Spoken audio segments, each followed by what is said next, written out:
Olá, tucanos, tudo bem? Sejam mais uma vez bem-vindos ao canal TucTube.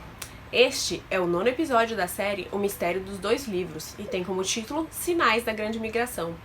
Já que você está aqui, não esqueça de curtir o nosso vídeo, se inscrever no canal e ativar as notificações para que você fique sabendo de todas as novidades.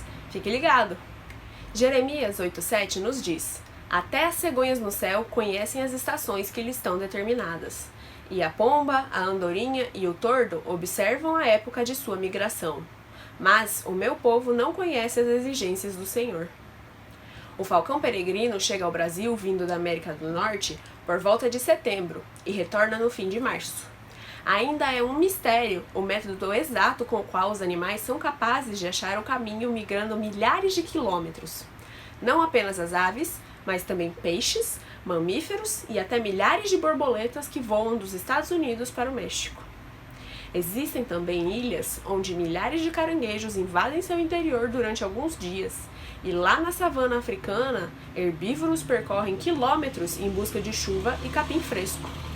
O profeta Jeremias argumentou que, se os animais mais simples do que nós sabem os seus tempos, o homem deveria, no mínimo, conhecer um pouco a respeito das profecias e dos tempos de Deus que ele determinou para o juízo final. Vamos então aprender um pouco sobre isso depois da vinheta.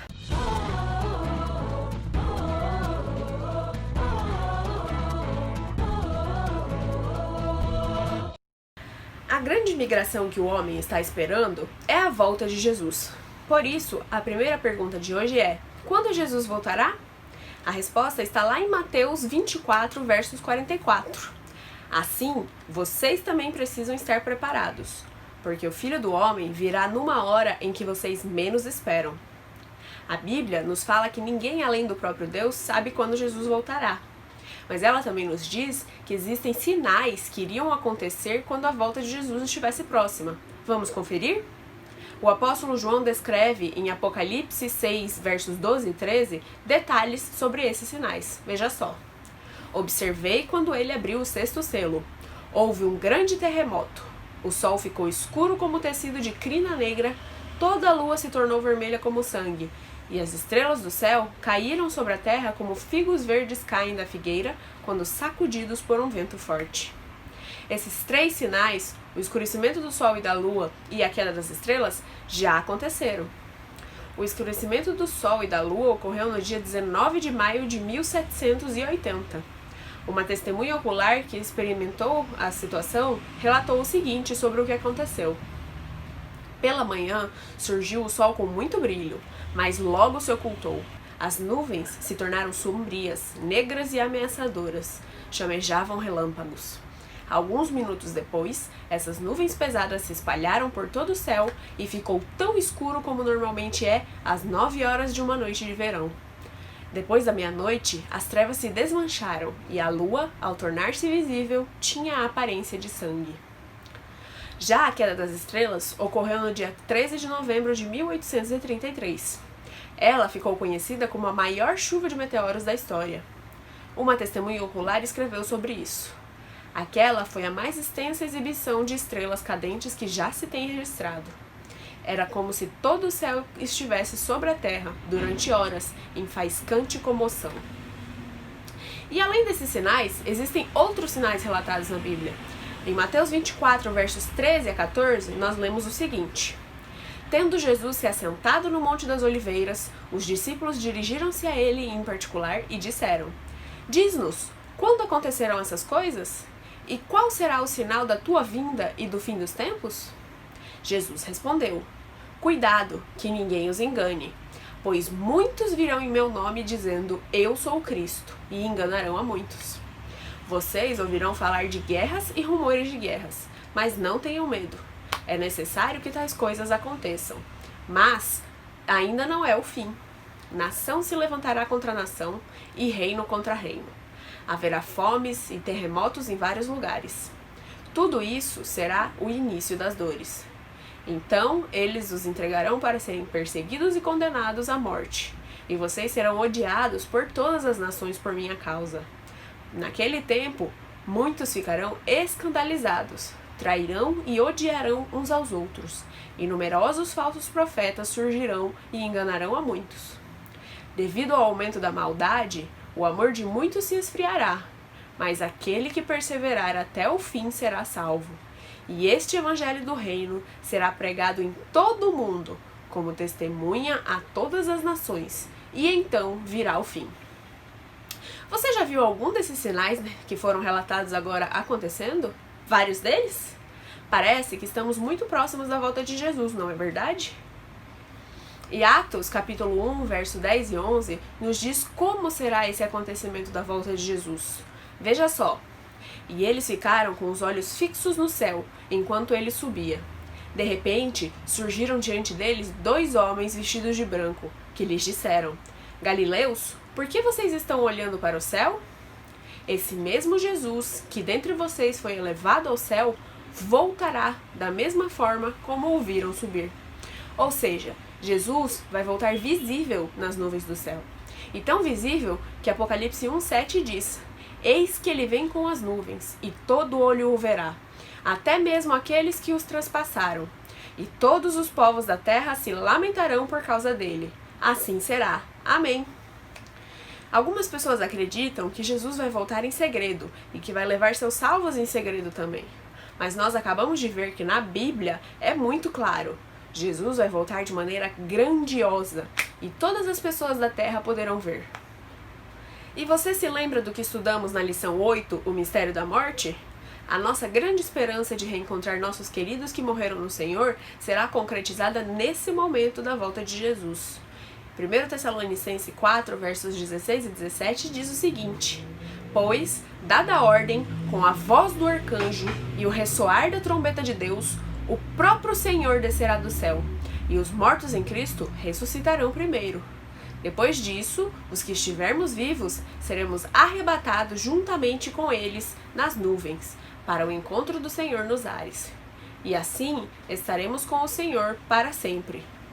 Então, na volta de Jesus, os salvos que morreram vão ressuscitar para encontrar com Ele. A Bíblia nos garante diversas vezes que Jesus vai voltar. Mas, será que Ele virá daqui a 1 ano? 5 anos? 10? 20? Ninguém sabe ao certo. O próprio Jesus disse em Mateus 24:36, Quanto ao dia e a hora, ninguém sabe, nem os anjos do céu e nem o Filho, senão somente o Pai. Algumas pessoas pensam que a volta de Jesus está demorando demais. Sobre isso, 2 Pedro, capítulo 3, versos 3 a 13, nos diz: Antes de tudo, saibam que, nos últimos dias, surgirão escarnecedores, zombando e seguindo suas próprias paixões. Eles dirão: O que houve com a promessa da vinda? Desde que os antepassados morreram, tudo continua como desde o princípio da criação.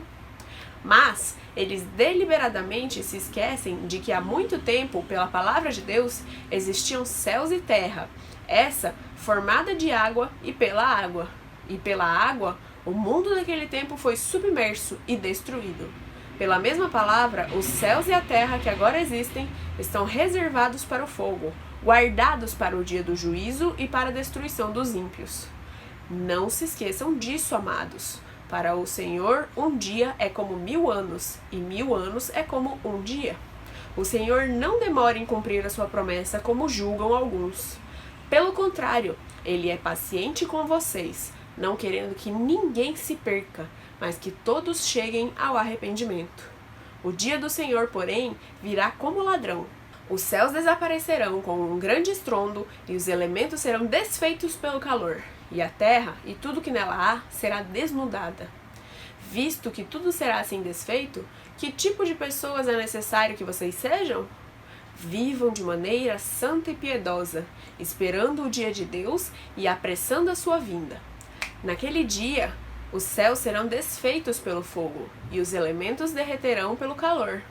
Todavia, de acordo com a sua promessa, esperamos novos céus e nova terra, onde habita a justiça. Portanto, não desanime quando parecer que a volta de Jesus está demorando demais. A promessa é certa, Ele virá. E mais, nós podemos ajudar a apressar a volta de Jesus. Se nós nos empenharmos a levar a mensagem do advento a todo mundo em nossa geração, apressaremos a volta de Jesus, pois ele não voltou ainda, como disse o texto, para nos dar a oportunidade de que todos se salvem. Nós também devemos fazer como 2 Pedro 3,14 nos diz. Portanto, amados, enquanto esperam essas coisas, empenhem-se para serem encontrados por ele em paz, imaculados e inculpáveis.